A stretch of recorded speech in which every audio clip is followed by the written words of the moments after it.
Hello everyone, welcome to Gulshan academy. और आज की इस वीडियो में हम चर्चा करने वाले हैं पीपल एंड एनवायरनमेंट से रिलेटेड क्वेश्चंस।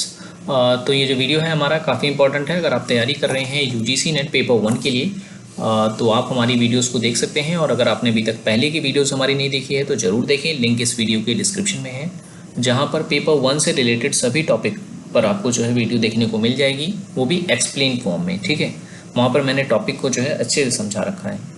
वो वीडियो देखने के बाद जब आप इस तरह के क्वेश्चंस को सॉल्व करेंगे तो ये आपको काफ़ी हेल्पफुल रहेगा और इजी भी लगेगा। तो चलिए शुरू करते हैं आज का वीडियो। तो देखिए, यहाँ पर आप देख सकते हैं वनों के प्रकार दिए गए हैं और यहाँ उनकी विशेषता दी गई है, तो हमें मैच करना है।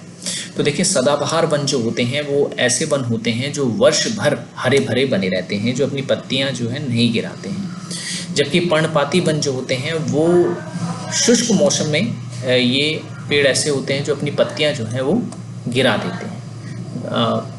मैंग्रोव वन की अगर हम बात करें तो ये ज्वारीय तटीय क्षेत्रों में पाए जाने वाले वन होते हैं। पश्चिम बंगाल, उड़ीसा व गुजरात जैसे तटीय राज्यों के किनारे ये जो है ये पाए जाते हैं। जबकि शंकुधारी वन जो होते हैं ये सुई नुमा पत्तियां इनकी होती है और ये पहाड़ी पर्वतीय क्षेत्रों में पाए जाते हैं, जैसे कश्मीर वगैरह में। ठीक है, तो ऑप्शन ए इसका करेक्ट आंसर है। तो विशेषता आपको याद रखनी है, यहाँ से क्वेश्चंस पूछा गया था। नेक्स्ट है पर्यावरणीय अवधारणा। ठीक है, अब यहाँ देखिए 4 टॉपिक आपके अच्छे से क्लियर हो जाएंगे।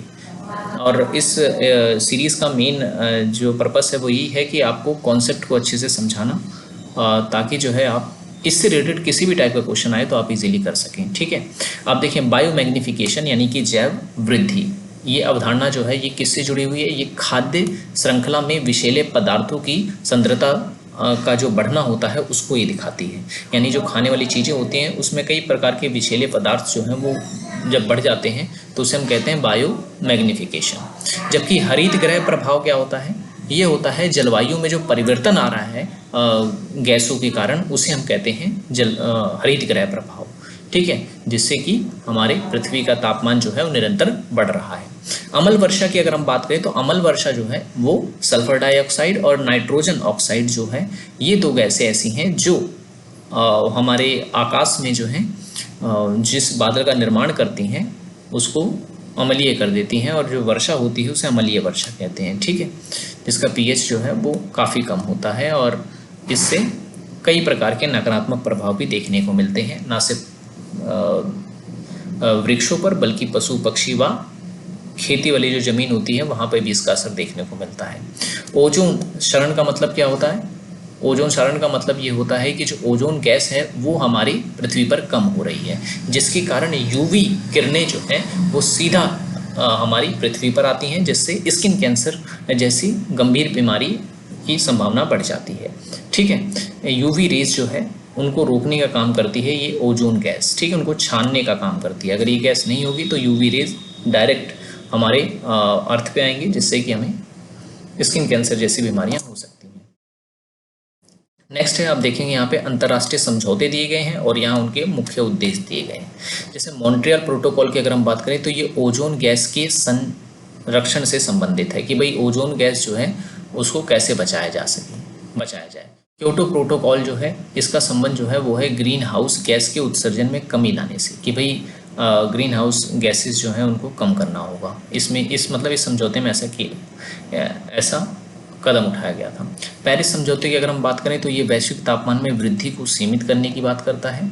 और सीबीडी की अगर हम बात करें तो ये जैव विविधता संरक्षण से संबंधित सम्मेलन था। अब देखेंगे पारिस्थितिक पद कुछ दे रखे हैं, जैसे कि उत्पादक, उपभोक्ता, अपघटक और सर्वहारे। ठीक है ना, तो ये आपको याद रखना। उपभोक्ता की जब हम बात करते हैं तो ये प्रकाश संश्लेषण द्वारा भोजन प्राप्त करने वाले तत्व होते हैं इसमें। ठीक है ना, जीव होते हैं। जबकि उपभोक्ता जो होते हैं, उपभोक्ता अन्य जीवों पर जो निर्भर होते हैं उन्हें उपभोक्ता कहते हैं। अपघटक होते हैं मृत कार्बनिक पदार्थों को अपघटित करने वाले, यानी कि खत्म करने वाले। और सर्वहारी जो होते हैं वो होते हैं पौधे एवं जंतु जो दोने खाते हैं, उन्हें हम कहते हैं सर्वहारी पशु। ठीक है, तो इंसान सर्वहारी में आ जाता है। नेक्स्ट प्रदूषक यहाँ पे दे रखे हैं, जैसे कार्बन मोनोऑक्साइड, PM 205, 2.5, क्लोरोफ्लोरोकार्बन और सीसा, जैसे लेड कहते हैं। तो इसके प्रभाव क्या क्या होते हैं ये आपको याद है, ये एग्जाम में पूछा हुआ क्वेश्चन है। ठीक है। तो कार्बन मोनोऑक्साइड की अगर हम बात करें तो कार्बन मोनोऑक्साइड से रक्त में ऑक्सीजन वहन क्षमता कम हो जाती है, यानी ब्लड में जो ऑक्सीजन फ्लो होता है वो कम होने लग जाता है अगर कार्बन मोनोऑक्साइड हमारे शरीर में आ जाए तो। PM2.5 की अगर हम बात करें तो इससे फेफड़े संबंधी गंभीर समस्या हो जाती है। ये हमारे फेफड़े को बाधित करती है सांस वगैरह लेने में। क्लोरोफ्लोरोकार्बन की अगर हम बात करें तो ये एक ऐसी गैस है जिसके आ जाने से हमारी पृथ्वी की ओजोन गैस जो है वो खत्म हो रही है, ओजोन का क्षरण हो रहा है। शीशे की अगर हम बात करें तो ये तंत्रिका तंत्र को क्षति पहुंचाती है। तंत्रिका तंत्र मतलब नर्वस सिस्टम को इफेक्ट करती है। अब भारतीय पर्यावरणीय पहल की अगर हम बात करें, भारतीय पर्यावरणीय पहल यानी पर्यावरण को बचाने के लिए जो पहल की गई थी उससे संबंधित यहाँ तथ्य दिए गए हैं। जैसे प्रोजेक्ट टाइगर की अगर हम बात करें तो प्रोजेक्ट टाइगर जो है 1973 में प्रारंभ किया गया था टाइगर को बचाने के लिए, ठीक है। जबकि नमामि गंगे की अगर हम बात करें तो गंगा नदी के संरक्षण से संबंधित ये परियोजना थी। और कैंपा ये क्या है, ये प्रतिपूरक वनीकरणीय निधि एक तरीके की। और राष्ट्रीय स्वच्छ वायु कार्यक्रम क्या है, तो ये वायु प्रदूषण को नियंत्रित करने के लिए चलाई गई पहल है। नेक्स्ट क्वेश्चन आप देखेंगे, जैव विविधता हॉटस्पॉट दिए गए हैं, यानी यहाँ पर जीवों की संख्या अधिक होती है और कुछ पर्टिकुलर जीव जो है, पर्टिकुलर स्पीसीज जो है वो यहाँ पे पाए जाते हैं। जैसे पश्चिमी घाट की अगर हम बात करें तो ये कहाँ पर है, ये है दक्षिणी पश्चिमी भारत में, ठीक है। हिमालय के, देखिए अगर वीडियो आपको पसंद आ रही है तो लाइक जरूर कर दें, और पहले की वीडियोस नहीं देखी तो जरूर देखें, लिंक इस वीडियो की डिस्क्रिप्शन में मैंने जो है दे दिया है, ठीक है। इजीली आप वहाँ जाकर जो है देख सकते हैं, ठीक है। हिमालय की अगर हम बात करें तो हिमालय कहाँ पर है, तो हिमालय पर्वतीय क्षेत्रों में है भारत की। इंडो बर्मा की अगर हम बात करें तो ये है उत्तरी पूर्वी भारत में। और सुंडा लैंड की अगर हम बात करें तो ये अंडमान निकोबार में है, ठीक है। तो ये आपको याद रखना है, ये फैक्चुअल क्वेश्चंस हैं जो आपको जो है पते होने चाहिए। चलिए नेक्स्ट क्वेश्चन की ओर चलते हैं। COP28, ठीक है ना। COP28 का संबंध किससे है, तो ये COP28 जो है UAE से संबंधित है। यहाँ पर ये हुआ था UNFCCC, ठीक है, United nation framework on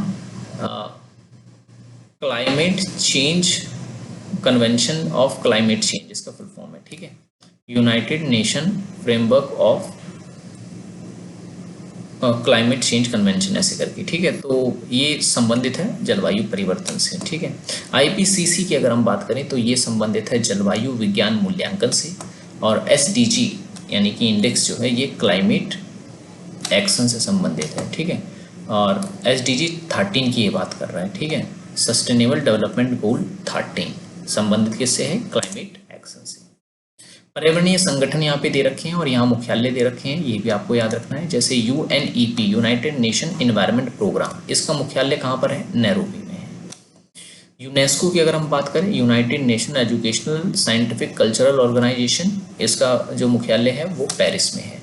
IUCN, ठीक है, international union for conservation of nature, इसका जो मुख्यालय है वो ग्लैंड स्विट्जरलैंड में है। और WWF world wide fund international, ये जो है इसका मुख्यालय भी ग्लैंड स्विट्जरलैंड में ही है। ऑप्शन नंबर ए इसका सही है। नेक्स्ट क्वेश्चन आप देखेंगे यहाँ पर, भारत के बायोस्फीयर रिजर्व्स दिए गए हैं, ठीक है।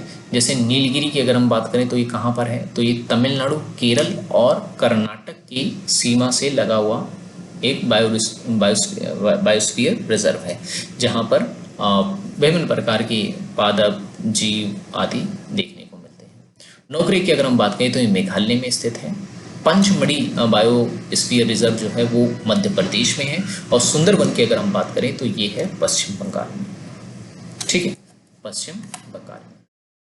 तो ये थे बायोस्फीयर रिजर्व जो आपको याद है, बहुत सारे हैं लेकिन कुछ कुछ मेन है वही मैंने इसमें दिए हैं आपके लिए, और यहाँ से पूछे भी गए हैं क्वेश्चंस पहले। तो आज की वीडियो में इतना है, ठीक है। तो आज हमने पीपल एंड एनवायरनमेंट में क्वेश्चन जो है डिस्कस किए। किसी प्रकार का अगर आपका डाउट है तो आप मुझे कमेंट कर सकते हैं। पहले की वीडियोस नहीं देखी तो एक बार जरूर देखें, जहाँ पर आपको एक्सप्लेन फॉर्म में जो है वीडियोस देखने को मिलेंगी, ठीक है। अब मिलेंगे हम नेक्स्ट वीडियो में।